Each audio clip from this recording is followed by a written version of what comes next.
Good afternoon, ladies and gentlemen, and welcome to the ADEPT Technology Final Results Investor Presentation. Throughout this presentation, investors will be in listen-only mode. Questions are encouraged and can be submitted at any time using the Q&A tab situated on the right-hand corner of your screen. Just please simply type in your question and press send. The company may not be in a position to answer every question it receives during the meeting itself. However, the company review all questions submitted today and publish responses where it's appropriate to do so. These will be available via your Investor Meet Company dashboard, and we will send you an email to notify you when they're ready for your review. I'd also like to remind you that this presentation is being recorded. Before we begin, we would like to submit the following poll, and if you would be so kind to give that your attention, we'd be most grateful. And I'd now like to hand over to Phil Race, CEO, and John Swade, CFO from ADEPT Technology. Good afternoon to you. Good afternoon, and thank you very much, Mark, for that introduction. Really appreciate the opportunity to use the platform to share our news with potential and existing investors. So welcome to the next hour's presentation. I'll switch off my camera so you can see the slides in full. So as we say, it'll be myself as CEO. I took over the role just over 2 years ago from Ian Fishwick, who remains the chairman of the business and has been with the business right from the day it was founded. And John will be joining me on the presentation as well, who's been a CFO of the business for many, many years. So I thought I'd start the presentation with a very simple investment thesis. You know, why should you be interested in ADEPT as a business and ADEPT as a stock? And these are the main criteria and form part of our constant evaluation of strategy. So I'm sort of walking around the anti-clockwise, room to grow. And we're in a marketplace. We have 300 or so staff. We have several thousand customers. But in terms of the actual potential for what we do, arguably it's unlimited. You know, we've got potentially 4.7 million SMEs as an example that we could take our proposition to. So we have no straitjacket in terms of potential market. We're a consolidator. We see customer demand for us to provide multiple services, and also there's a technology driver. The solutions that we sell increasingly are converging around particular platforms, be they cloud, network capability, telephony. It's all converging into one particular space. So you've got these drivers from both the customer angle and also a technology angle. So as a result, we look to consolidate the market with ideally 2 to 3 acquisitions per year if we're able to do them. Strong customer credentials. So what makes us win in the market? At the end of the day, the one thing that makes us unique are the customers that we have compared to our competitors. And our mission is to make our customers references so that we can share the great success we have with those projects. And the good thing is we do have some superb references, and we've got a very healthy net promoter score from our top customers. So I think we're doing many things right as an operation. Vertical strengths. Over time, we're looking to evolve our business so that we focus on particular verticals with a clear message that resonates not just horizontally from a technology angle, but also vertically to specific markets. We have an exceptional strength in the education arena with a potential market of about 24,000 schools. We're looking to develop that further in other verticals such as the NHS, and our acquisition of data very much plays into that. So an evolving thing. We also have a clear strategy. I mentioned earlier that we're a consolidator, and one of our clear missions is to bring all of those entities onto one platform so that we can measure what's going on within the business, gather insight, make ourselves operationally effective and operationally efficient as well in terms of reducing costs where possible. We've made great strides even during lockdown and COVID with over 85% of our business now using the full benefit of the One ADEPT Foundation. So a real capability that gives us the opportunity to scale in a very effective way. And financial discipline. We are a very disciplined organisation. We spend money wisely. We tend to lean on other people's capex rather than spending money ourselves. Our capex spend is about 2%, and we invest that in the likes of Nebula, our software development platforms, and our infrastructure. So very careful in terms of where we spend our money, and we do focus on key metrics, and we'll cover that later. So hopefully you can see from that a logic in terms of our strategy, how it plays into strengthening the business, and how that then feeds through to benefits to stakeholders. So the highlights, these are the headlines, and we'll come into the detail behind these headlines in the subsequent slides. But if I was writing a press release on the back of this set of results, these were the things I would love to see appear. We've been resilient. I mean, this reporting period covers April 1st, 2020 to the end of March 2021. And I think it was March 24th in 2020 that Boris Johnson announced lockdown. So, we were in the teeth of a lockdown storm through these through this financial period. Yet even so, we've managed to protect our revenues, deliver a very appropriate gross margin, and underlying EBITDA of circa 10 million. So in terms of our financial performance, been solid. We'll come into the detail later. In terms of strategic success, one of the highlights, I think, from this set of results is the growth in our cloud-centric strategic services. We very much focus on that. That is where the future is moving applications to either public or private or hybrid cloud, adopting cloud native solutions such as 8x8, and to see an organic growth of 9% in that cloud-centric strategic services area, I think provides us with great faith in our strategy and very much confidence that we're going in the right direction in terms of future business. And we are continuing to win in both public and private sector despite the challenges of lockdown. We've won new clients as well as adding additional services into existing clients. With some great highlights in terms of doctor surgeries, education, e-admissions. Come on to that later. I think thirdly, really wanted to talk about momentum. If you think about the year this covers, initially we had some 70 of our 300 or so staff on furlough, and we've managed to get those individuals back out doing productive work. So our decision to retain talent within the business is being very much rewarded as a result of that. Great momentum in terms of cloud-centric strategic services H1, H2, and within that professional services again. That's seen growth H2 over H1. So momentum is returning, and we've seen that in terms of our outlook flow into optimism in respect of the coming year. We remain one of the investors call us a cash machine. We remain cash generative. We very much focus on turning that EBITDA into cash. So very positive news there, and I'll let John elaborate on that later. And operationally, I talked about the strength there. Customer NPS of 83%. That's our significant customers that we surveyed back end of last year. Our employees very much rewarding us in terms of that score for topping up furlough. So we didn't have anyone disadvantaged by going on furlough. By constant communication, we put in an employee assistance program to support them. So a whole raft of measures, and I think that's being replayed back in that positive net promoter score from our existing staff.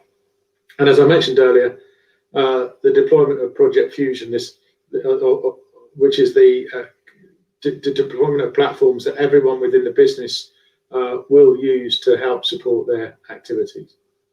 And then post-year end, a very substantial highlight, which is the acquisition of Datrix using the increased loan facility that we have from two banks. Great to see that put to good use immediately after putting that new facility in place.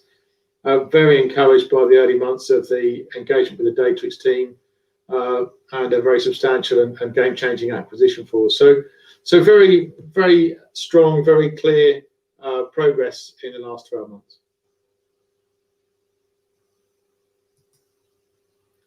Moving on to the pandemic, we thought it would be very relevant to talk about the pandemic and how that has affected our business. When a business goes slightly backwards in terms of revenue and margin, it's our duty to explain, but we very much think the majority, if not all of that, is due to COVID. So we have, despite COVID, supported a lot of activity, particularly in education. We've helped them move to home working, helped them move to the cloud, remote education, providing equipment to pupils, providing a technology capability to help educate. So very proud of the team's work there. And doctor surgeries, again, they were having to pivot to engaging with their patients remotely. A lot of pressure in terms of telephony pressure and contact with their patients. So helping over 400 doctor surgeries go through that change, very proud of that. So some very substantial support. We had a tenfold increase in the calls that we were fielding initially, yet despite that pressure, we've remained operationally very resilient. All staff are able to work flexibly because of our investment in Project Fusion, and very a lot of substantial feedback and positive feedback from our clients during that very stressed period.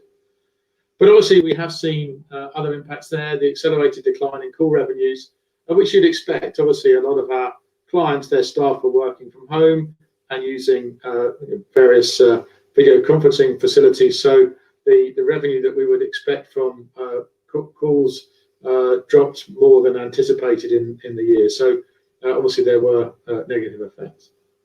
And as I say, we have been winning customers. Some examples there: Royal Borough of Greenwich, which was a large telephony win; Worcestershire NHS, which was a network infrastructure win, so helping the NHS deal with the pandemic and providing faster network capability. And then TUC, a superb example in this current year, where we're providing a full managed service capability on the cloud using our Nebula platform for the entire business of the TUC. So great to see our teams winning customers in this situation. We have been prudent in terms of our financial management. We reviewed our cost base at the outset of the pandemic. We were careful with our reduction in the skills base of the business, so only a 4% reduction in OPEX year on year. And the reason we retained the skills is we felt these are highly talented individuals. We anticipated it being a short-term downward pressure. I think that logic has been endorsed given our H2 performance in professional services, but nonetheless we did do some judicious pruning. And obviously, in terms of good corporate governance, we didn't pay a dividend because we were taking furlough payments, and we didn't pay any bonuses to our executive team, which was a very sensible and appropriate decision. Coming into Q3, Q4, we were seeing optimism return. It was tempered because of the second wave that happened in the autumn and flowed through into January, but we have seen sales recover in the second half, and we have continued to deliver some great project work, and e-admissions is one that I'm particularly proud of. We provide a software solution for London local authorities to make school offers, and that went off without a hitch, and 240,000 school places were offered on that platform and accepted. So great to see our development team do some wonderful work for that London community. This is an ongoing exercise. We're looking at the solutions we have in the kit bag, and we look at customer demand, and we're trying to match that customer demand with the solutions from partners. So we're constantly doing that, and APA is a great example of that. Even during lockdown, we onboarded that partner, trained our team, and secured 17 new customers. So good progress on adapting the portfolio. So a little bit of an introduction to ADEPT for those that don't know who we are. Very much a managed service provider. I'll come on to the detail later, but our job is to help our customers address some of the mega trends in the marketplace, whether that's the move for Digital Britain and connecting up homes and businesses through high-speed networks, that whole changing dynamic in terms of working in a flexible manner, so providing technology and connectivity in the home, as well as the business, and joining up that landscape. A big push for technology as a service. Increasingly, organizations are not looking to have complex infrastructure in their offices. They're pushing that to the cloud, and they're consuming that as a service rather than discrete components. So this big demand for technology as a service, we're there to satisfy that demand. In terms of the communication side, by 2025, BT is switching off that copper line that goes into all homes and businesses. That entire infrastructure will be switched off by 2025, and it's our job to help organisations cope with that change, and we have a number of offers to address that. And then finally, given this constant dependency on technology, wrapping that in a secure environment so that organisations remain productive and are protected from those cyber threats. We provide a whole range of services, whether that's cloud readiness assessments, risk assessments, and the tools that can protect an IT environment from external threat, and we have some great examples of that in our customer base. So if I were to dig into that in terms of what we do, this graphic in the center is a typical business or classroom, and if I were to walk into a customer and talk about those challenges and those requirements, we can provide solutions that address all of the points on this map, whether it's CCTV, whether it's IP telephony. I mean, you can look at the slide. Remote network support, so we can remotely check to make sure that our network is performing. We can provide hardware and software that organisations might require on premise. We do visitor sign-in, particularly in schools. That's highly important. So a whole range of services within that wrap. But we also allow organisations to connect to the outside world through high-speed networking, and we have a lot of expertise in that. A great flagship for us is Kent NHS.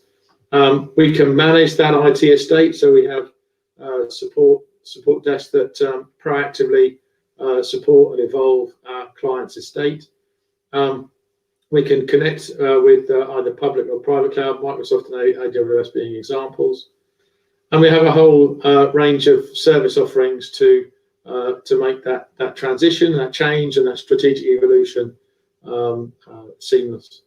So a whole raft of different capabilities we have and we can bring to clients. So who do we do it for? So obviously our mission is to make every customer reference, and as a very keen to do that. Here some examples in the private sector. Whether that's the TUC, the auction house Sotheby's, where we provide a telephony solution for, the insurance company Sabre, we provide remote backup for data organisation. If you listen to Talk Sport, the telephony line that they're using to transmit the coverage, we provide that. If you go to the Yorkshire Wildlife Park, they've put in an entirely new network infrastructure to support the substantial growth of that Yorkshire Wildlife Park. It's our team that are doing that. So a range of great customers, big or small, within the business. And then moving over to public sector, which is now 55% of our revenues. The key for public sector is being able to get through the door. And the way you get through the door is being on frameworks. So we're on a number of different frameworks. You have to win a place on the framework. It's not given to you. You have to prove that you have capability. So it's great to be on a range of frameworks. And as a result of that and other direct activities, we now have presence across councils, central government, education, as well as a number of NHS trusts. So great capability in that public sector and healthcare market. And prior to this, I was asked by an investor, it would be useful to understand where your revenues are coming from in terms of market sectors. So I had the team do an analysis of our business and apply the SIT code structure to our client base, and this is literally hot off the press.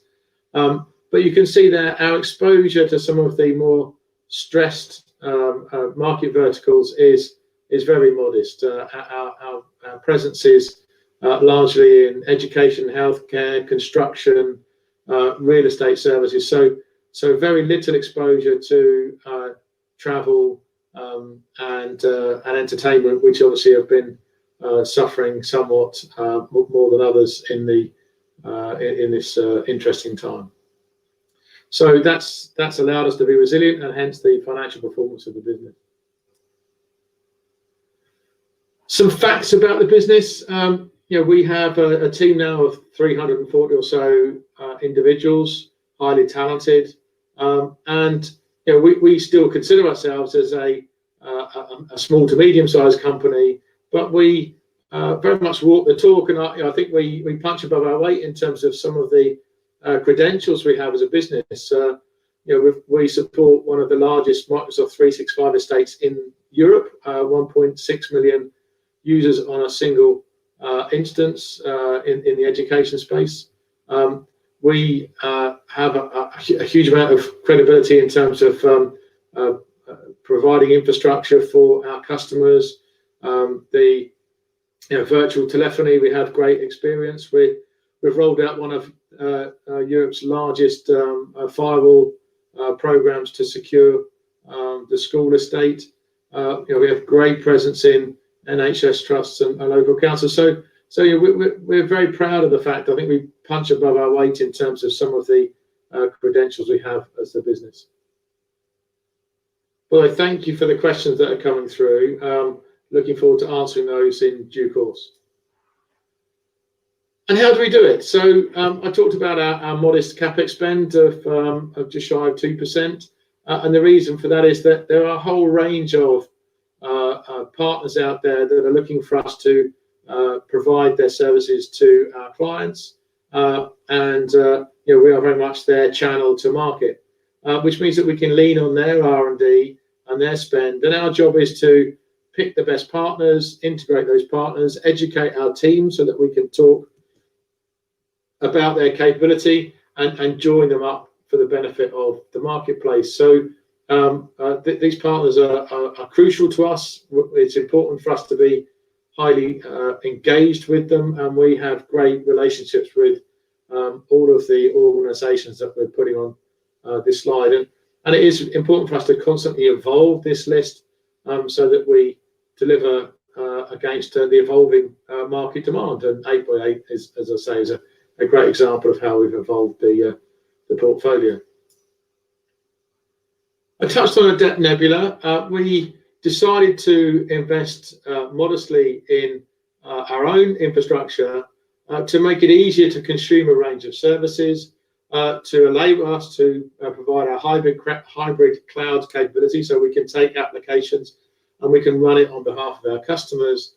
It enables us to provide very cost-effective network services for organizations. And you can see with the portfolio in the bottom right-hand corner, we can address security, backup, we can host applications, we can provide highly resilient and performant networking, we can help organizations manage and move to the cloud in a cost-effective way, and we host our own cloud voice offerings in the platform. So a whole range of different services, and we've seen continued success with this. We've got 635 of our 15,000 customers now on the platform from various industries, whether it's schools, manufacturers, health, finance.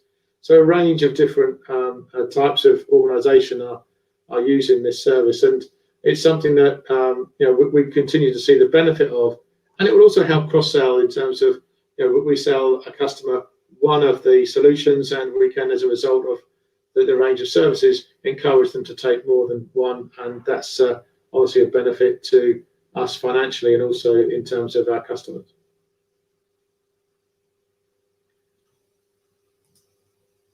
Moving on to locations, there's a classic act local, think global. We're not quite at that scale yet, but very much acting local in terms of our customer engagement, but underpinning all of these physical locations, we have one logical system that's supporting everyone within the business. So we've now grown to a headcount of some 340 talented staff across the UK. So we've become very resilient. We don't have some flagship expensive London office. We've very much got a devolved organisation with great skills. So moving on to the financial results, I will hand over to John. Thank you, Phil. These are the financial highlights for the year ending March 2021. And I guess what I'd say is it's been a pretty resilient performance in terms of the financials under some pretty challenged trading conditions over the last year. And alongside that, we've made some pretty considerable progress on strategic initiatives. In terms of the revenue, down 6% to 58 million. Primarily, that's the result of COVID-induced factors. For example, fixed line piece of the business, the actual decline in that piece has accelerated to 16%, but that's primarily driven by call volumes over the last year. We saw a dramatic drop-off in late March, early April, as pretty much most business premises in the UK closed for certainly lockdown 1, and we saw a 24% reduction in call volumes. Some of that has come back in half 2, but yeah, it's pretty significant drop-off. The managed service part of the business, however, has performed much better. It's about 3% down year on year, and if you look inside that, that's driven by the one-off product volume reductions, mainly through restrictions to site access during the lockdowns, and also deferral of capital projects by customers. We have seen some of that return in half 2, so we're encouraged by that. The gross profit's pretty much a flow through of what's happened on the revenue line, although we did see some dilution, particularly in terms of the hardware that we did sell. What people were procuring in the period was things like iPads, laptops, Chromebooks, things to enable remote working rather than strategic, the larger ticket items, servers, etc. That they were just buying things that could enable remote working, and they're inherently lower margin. In terms of the EBITDA, we're down to 10 million in the period. That's largely because we've got the drop through of the gross profit reduction in there, offset by, as Phil mentioned earlier, we did have a 4% reduction in the underlying OPEX for the business. We've seen some efficiency gains through the Project Fusion platform, but also we did a bit of restructuring of the teams in light of the demand for COVID. We didn't take any substantial cost reduction measures because we did see COVID as a temporary period. And I think that proved to be the correct decision because we've actually seen in half 2, we've not used the furlough scheme at all, and we've seen demand return, particularly in the professional services division. Nice thing to see within the managed service division was the growth in the cloud-centric strategic services. That's the thing that we're going after. That's where we see the growth in the market, and that piece of our business is up 9% year on year.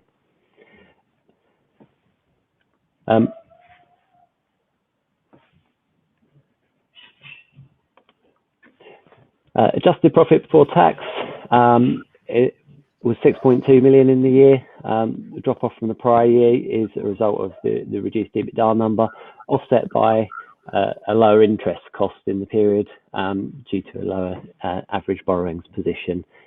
That flowed through into the adjusted EPS down to 22.4p, although there is some incremental dilution there of about 5% from the equity placing we did in February 2020. Given the current ongoing nature of the COVID pandemic, we're not proposing a dividend at this time, but the plan is to review that when we announce the interim results in September. We've focused very much on cash over the last 12 months, as was the right thing to do in the environment. Cash generation remained really strong. Despite the reduction in the EBITDA level, that didn't really flow through onto cash at all. So actually, we achieved pretty much the same level of cash generation from operating activities as the prior year. Part of that's been achieved through careful customer credit management. we actually saw debtor days reducing from 49 days down to 44, which is quite impressive to see given the nature of the trading conditions over the last 12 months. So conversion of the EBITDA to pre-tax cash flow, 89%, is ahead of last year and well within our normal range of 80 to 100%. So year-end senior debt ended up at 25.6 million, reduction from just under 28 in the prior period. And we remain capex light, as Phil said, 2% of revenue spent on capex. That was mainly on our Nebula network and also on the Project Fusion initiative. In terms of analysing the business, we split the business into 4 distinct segments in terms of the revenue analysis. So we have cloud-centric strategic services, so that will have the ADEPT Nebula proposition in it, cloud telephony, professional services, hosted services, that's both hybrid and public cloud. Technology products are the hardware and software one-offs, the equipment, the laptops, etc. And then support services is telephony and IT support agreements that we have with customers. And then traditional telephony is what we have referred to as the fixed line revenues related to sort of call traffic and line rental. But we also analyse the business into recurring and one-off. So the support, the technology products would be in the one-off and the other items would be in recurring. And also the segmentation by market, we split the business into health and public sector and then private sector. As Phil mentioned earlier, we've seen good growth in the health and public sector services. So in terms of operational highlights, we have seen growth in the public sector and healthcare. That's increased to just over 55% of revenue from 44 in the prior period. We have seen the public sector continue to spend during the COVID period, whereas some of the commercial customers have actually, they've deferred projects, etc. So we've seen some shrinkage in the commercial sector. Traditional telephony part of the business, that's following the structural decline of that piece, the switch over to next generation cloud telephony, and that's now only 19% of the group total revenue. The managed service part of the business, which is the growing element, has increased to 81% compared to 79% in the prior period, partly through growth in those cloud-centric strategic services, software, professional services, those elements. The Project Fusion platform, which is all the systems that are used internally by staff, is now being utilised by 85% of the employees within the group, and it's actually within each division. The newly acquired Datrix business is also being migrated onto that platform as we speak. We put in place in March the new larger 50 million debt facility with NatWest and Bank of Ireland. That gives some scope for review of future acquisitions should we come across something interesting. The half one, half two momentum, I think as Phil mentioned, it is quite important to us to see that recovery happening. Growth in professional services up 20% between half one and half two. It shows good signs for the next 12 months. And the same with the cloud services, up 7% from half one to half two. It's showing that we can be encouraged ready for next year to show some organic growth in there. Post year end, we've been busy even since March. There's quite a bit happening. We've won some positions on some new frameworks for the Foreign Office and the CPC, which just increases the channels to market for the sales team. We've also had that strategic acquisition of the Datrix business in April 2021, bringing us some good enhanced capability, some good supply relationships, and a greater public sector presence. I'll hand back over to Phil. I think he's going to talk a little bit more in detail about the Datrix acquisition. So I mentioned right at the outset that we're a consolidator, and here's examples of organisations that we've purchased since 2015. Initially, it was to give ourselves a well-rounded capability, whether that's in cloud or unified communications, as well as the network services. So you can see that initial collection of acquisitions addressing that. And then from that foundation, we've built out with subsequent acquisitions to strengthen our position in this space. So Datrix is the most recent, and let me just sort of dig into that, which was a very timely and appropriate acquisition for us in April of this year.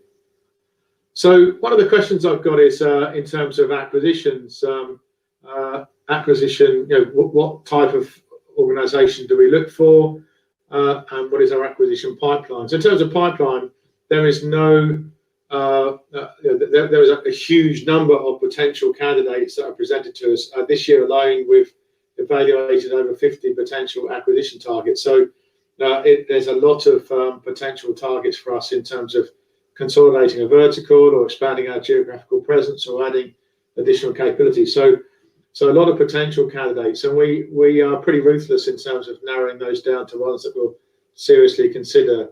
And you can see here, this is effectively our checklist. We want to build out strength in particular verticals. We want to enhance our technical capability. We want to capture presence in attractive markets. It's really important that the organisations we acquire have a strong financial foundation. We look for stable businesses with good customer references, and we look for quality within the company, whether that's accreditations, whether it's the management team. It's really important that we're acquiring organisations with good reputations.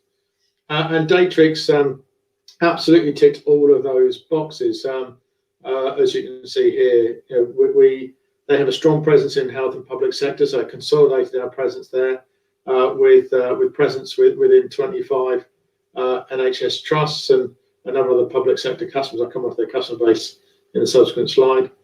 65% of the 30-person team have technical expertise, so we've acquired a range of talented individuals, and they've got some good partnerships with particularly Extreme Networks and Cato, which are partners new to us, but very much in the sort of Gartner Magic Quadrant in terms of capability, and that takes us. It's an evolution actually, and I think it's really important. This isn't some new unknown area that they're playing in. Datrix take us further on a path that we've already started walking down with software-defined networks and secure infrastructure that it really takes us into larger deployments, larger customers, and enhanced capability. I won't labour the financial foundations, but as you can see, very strong and very stable and excellent recurring revenues, which is crucial to us. Good, stable customer base. Their customers reference them incredibly well. They have a number of accreditations to demonstrate by proof that they're a quality organisation. So really did tick all of the aspects of our deal criteria. And in terms of customers, here's some examples. One of the largest liquid natural gas terminals, the UK's largest housing association. So you can see from this list alone, there's some real capability and strength in their client base. Next, I just want to touch on our integration program. As I say, we acquire these different entities, and the real benefit is bringing those entities and getting them to work together, share opportunity, cross-sell capability, and engage as ADEPT with those clients rather than a collection of small companies. And we've been on this crusade for 2 years, and we've made immense progress. And I'm incredibly proud of that stat, around 85% of our staff being on the platform. I would love to be able to do an online demonstration of our business intelligence capability, our service management capability, our internal intranet. We have now tools that are used across the business, which really, I think, sets us apart from a number of our peers in the marketplace in terms of operational resilience, strength, thoroughness, and discipline. For the first time in a presentation such as this, we've introduced our ESG thinking. We're seeing this emerge as a key theme for a number of reasons. Our staff are asking me about it as the CEO. Obviously, I have a personal obligation. I have that is going in the right direction, and the government is placing more emphasis on ESG, as it's called, in terms of choosing potential providers to government. So it's an area that is starting to gain traction. I'm sponsoring this personally as a CEO. I've done some research into this area, and it's something that we're going to put more focus on. In terms of the commitment to diversity, we're implementing SAGE people to help us understand more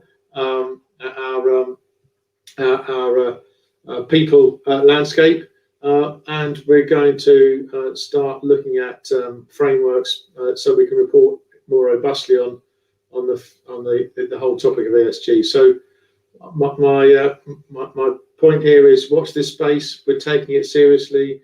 It has CEO sponsorship, and it's an area that personally is important, let alone commercially. Okay, I'll hand back to John in terms of the detailed financials. I know we've covered a lot of this earlier, so but back to John. Thanks, Phil. I won't labour some of these points again too much because I have already covered them. But yeah, in terms of the revenue piece, we've seen the accelerated rate for business call volume reductions in the period. Historically, the fixed line piece has been declining at 10 to 12%, but as a result of the business call volumes dropping away with remote working and lockdowns, we've seen that accelerate to 16%. Whether that will come back to a normalised level once people start returning to the office, we've yet to see. We have seen some returning in call volumes in half two. The managed service piece, down 3% organically. Economic conditions have put pressure on support services. We've seen some customers downsizing their estates as you know, their support, they have less employees within their business. We've seen some insourcing of services as well. When there's cost pressure on the P&L. But we have seen the growth in the cloud services. That's up, cloud telephony up 11%, you know, as people move to remote working, but also that's the flip side to the decline in fixed line is that, you know, there's growth opportunities within the cloud telephony piece. And we are now proactively going into our fixed line customer base and trying to encourage that switch across into cloud telephony, particularly with the 2025 switch off the copper network.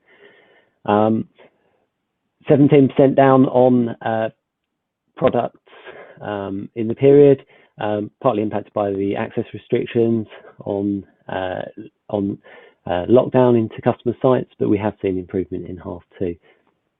We're a business that's very much focused on recurring revenue, strong revenue visibility, something we've always had. It's something we look for in acquisition targets as well. So we've maintained that at 75% total revenue. So we continue to have great visibility going forwards. In terms of the Datrix acquisition, adding about 12% to the revenue run rate for next year for FY22. So yeah, a sizable acquisition, which with exciting prospects.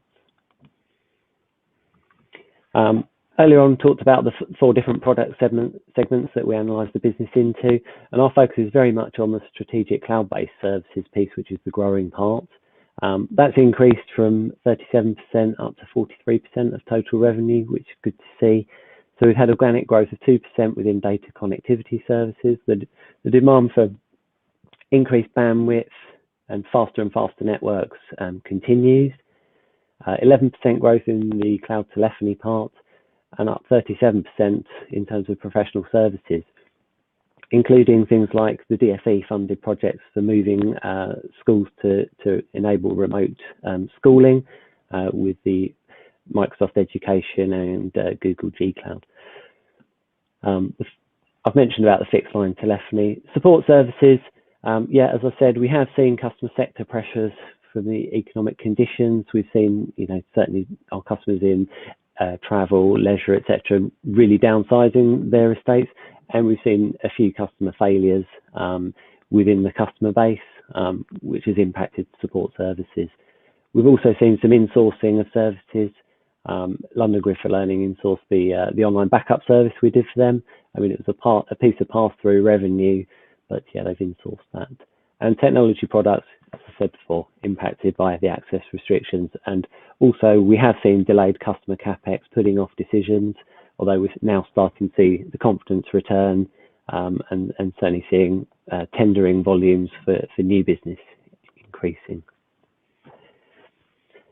EBITDA, the managed service piece, down 12%, partly because we did the salary top up for the furloughed staff, but also we made, as Phil said, we made that decision to retain the talent inside the business instead of short-term cost cutting, because we expected the volumes to return, and it definitely has started to return. The half two volumes significantly up on half one, and so we you know, all of that team is now busy again. No use of furlough. They're all out. They're all out paying for themselves. The fixed line piece down 30% year on year, driven by the reductions in the call volume ahead of expectations, but also that's the higher part, the higher margin part of the fixed line piece. So unfortunately, where that piece dropped off meant that it had a higher margin impact. We have retained some bad debt provisioning that we made at the back end of last year, around £200,000.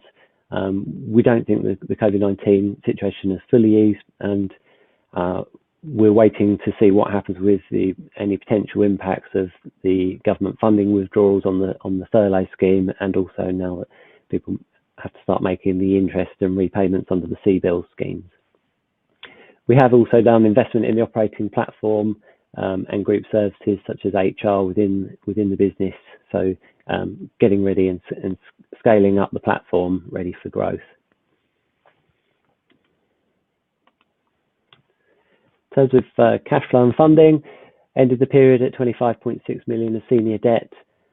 We also have a 7.3 million convertible loan facility that we used to fund the Atomwide acquisition back in 2017.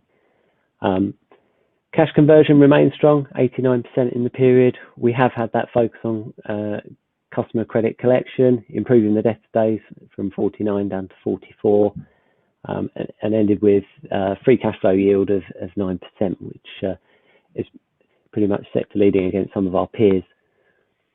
CapEx remains low. We remain capital light, despite the investment that we're doing in the Fusion platform and the Debt Nebula. CapEx is under 2% of revenue. We put in place in March that new bank facility with NatWest and Bank of Ireland. So the agreement's on a 3+1 year term, currently with 50 million committed facility with another 20 million in accordion sitting behind it. We used roughly 9 million of the new facility to fund the acquisition of Datrix in April. So we're currently drawing about 35 million of the facility. So we're currently using around half of the total facility value. Shall I hand back to you, Phil, for the summary and the outlook? Okay, yeah, we'll do the summary and outlook and then take some of the many questions. And as I say, I really appreciate the questions. So please put them on in the Q&A. Hopefully you've seen from the presentation, I think we should be really proud of our resilient performance in incredibly interesting, shall we say, circumstances. I'm very proud of the performance of the business. We've had strategic success in terms of the growth in our cloud-centric strategic services. Obviously, some headwinds, but I think we've made again more progress in terms of making our business stronger and better for the future. We definitely see momentum returning, and that's very much reflected in our outlook. We saw growth in professional services and cloud-centric services in the second half, and our Q1 sales are reflecting that return to normality. As John said, we continue to be a cash machine. Lots of positive news there. Operationally, we've proven incredibly strong in terms of our customer feedback, our employee feedback, and delivering this foundation for scale. So when we acquire businesses, we can bolt them into our business in a very efficient and effective way, providing us great insight. And wonderful to see us back on the acquisition trail with Datrix, an excellent acquisition for us, bringing new customers, substantial opportunity and new technical capability. So I think the summary of the year is good progress in difficult circumstances, and very much hope that you support that view. Phil, I'll hand back to Mark. That's brilliant. Phil, John, thank you very much indeed for updating investors this afternoon. Ladies and gentlemen, please do continue to submit your questions using the Q&A tab situated on the right-hand corner of your screen. But just while the company take a few moments to review investor questions submitted already, I'd like to remind you that a recording of this presentation, along with a copy of the slides and the published Q&A, can be accessed via your Investor Meet Company dashboard, and we'll send you an email when they're ready for your review. I'd also like to remind you that your feedback is important to the company, and immediately after the presentation has ended, you'll be redirected for the opportunity to provide feedback in order that the company can better understand your views and expectations. Phil, John, obviously we've had a number of questions that have come in during the live event, but perhaps before addressing those, we had one that was pre-submitted, and if I may just read that out. It reads as follows: Good afternoon. Very interested to hear the board's view on the opportunities it sees in emerging 5G technology. Are you looking into partnerships that could be combined with your cloud capabilities? Yeah, so I actually reached out to my sales team on this one, Mark, to get the view from the front line. And the conclusion was this, that we are actually already seeing demand for 5G in the same places as we're seeing demand for 4G. But we're actually seeing the reason for that 5G in sort of three particular areas. So interim connectivity. So when you see people moving away from their legacy networks to new networks, there may be some gaps in the ability to provide connectivity. So people use 4G to plug those gaps with a slightly more impaired network connectivity, but sufficient for those short periods. So that's one. Then there's a longer term backup solution. So you've got a fixed line in place, but should that fixed line someone drill through the cable or equivalent, then you often see 4G used as a backup service with effectively a 4G SIM in the back of a router as a resilience mechanism. So we're expecting to see 5G appearing as just to improve the performance of that backup service. So definitely that will happen. But increasingly, we expect 5G to be a permanent primary connection. I think this is where 5G has a bit more capability in that for hard to reach locations, 5G can really give some very specific and dramatic benefits. So I think there are those three areas where 5G will play a part, and it's yet another example of technology evolution, and it's our job to be at the forefront of that, helping our customers move to 5G. That's great. Well, thank you very much indeed for that, Phil, and thank you to the investor that submitted that question ahead of today's event. And perhaps I could ask you now to move on to the live Q&A. If I could ask you if it's possible to read out the question and where appropriate, give a response, and I'll pick up from you at the end. Okay, so taking these in no particular order, just reading down. So the first question was, do we see future growth coming more through public or private sector? And I think our answer to that is, we don't see it harder or easier to sell in any one of those particular arenas. They both have particular dynamics. With public sector, it's more clearly defined scoring criteria. The homework question is very well laid out. In public sector, yes, of course, there are tenders, but it may be a little bit less structured. But we don't see there being benefits on either side specifically. I think it's really important, though, that we talk the language of our clients, and I think that's the crucial thing. So, hence my point about vertical focus. Public sector has particular dynamics. We need to be able to talk their language, and the same with private sector, particularly in particular verticals. And that's the evolution of the business that we're likely to see. So hopefully that answers that question. Then the next one from the same individual was around how big is our sales force. So we have our own sales force. About 5% of our business is through partners, but predominantly we sell direct. And we have some 30 or so individuals that we have within the sales team, maybe a little bit more than that now with the Datrix team. And they are all on the same commission plan. They're all measured in the same way. So we have a visible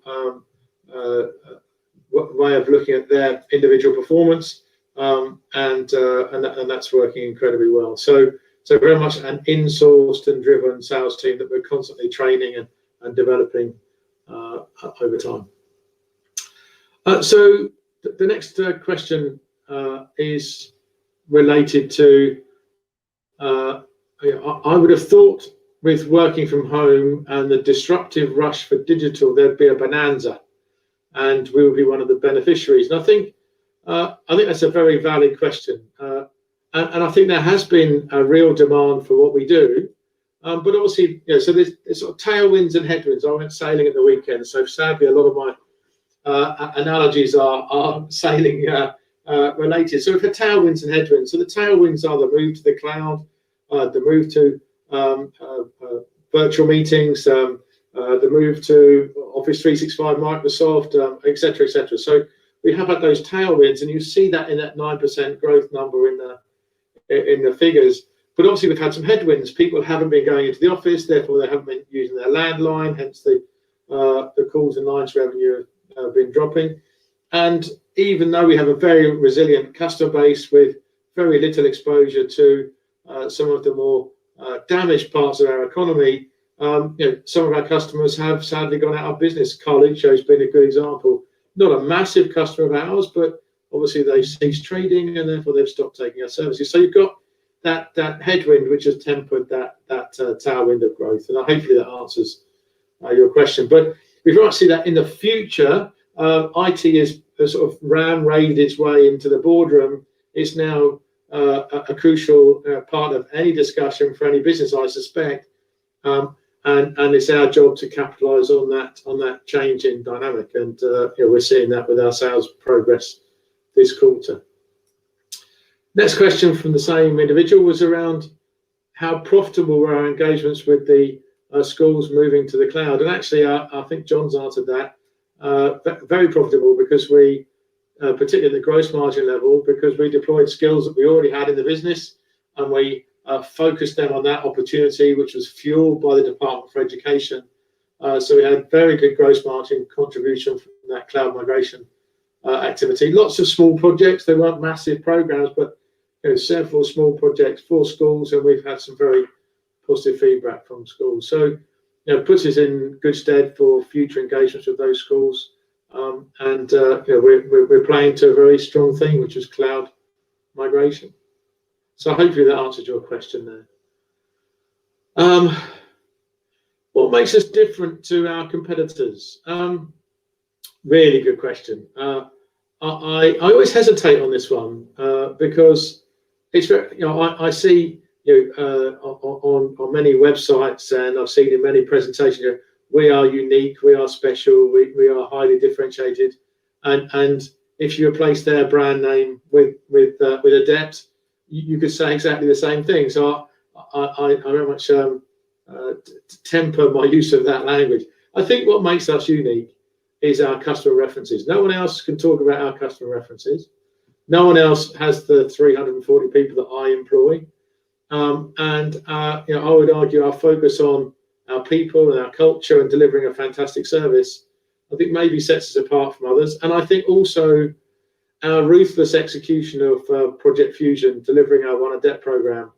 Again, I think looking at peers of a similar size and scale to us who've been on a similar journey of consolidation, I would challenge them to prove their progress in terms of integration. We've really focused on that because we believe that gives us huge downstream benefits in terms of consolidating the marketplace, let alone internal efficiencies and operational insight. So I think that probably sets us apart.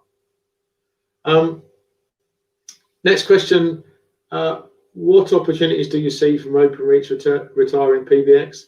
Well, my mantra always is change is good. It encourages organisations to reevaluate their technology landscape, their understanding of what they need to do. So for the larger customers in our client community, it's an opportunity for us to go talk to them about what they're doing, what technologies they're using, and helping them navigate the journey to the new world. And that hopefully puts us front and centre, not only to solve that problem of moving from copper old technology to new cloud capability, but also enables us to talk about all of the other things that we now have within the kit bag that maybe they haven't engaged us on. So that for me is the big opportunity, and we are seeing that in our engagements from the Tiger team that John mentioned earlier. And the final question I've got here is, who do you consider your peers? It's actually very difficult for us to answer this one because we cover such a broad church of capability. Our peers do appear in different areas, but I thought about this before answering this while John was talking, and I think the peers I would see in education, it would be RM, good example. In IT managed services, you'd put Daisy, Southern Comms, Content and Cloud. In provision of unified communications and infrastructure, you'd look at Gamma, and hosting services, the likes of Nastar. So, a whole range of different peers out there that we would, I guess, benchmark ourselves against. So hopefully that answers your question. Phil, I might jump in just at this particular point, seeing as both you've answered every question that's been submitted, and thank you to all those investors that have taken the time to submit questions, both ahead of today's event and during the live event. But we're on the hour, so perfect timing. Perhaps, Phil, I know investor feedback is important, and I'll shortly redirect investors to provide you with their thoughts and views and expectations of the company. I could ask you for a few closing remarks. Yeah, thank you, Mark, and great that we hit time.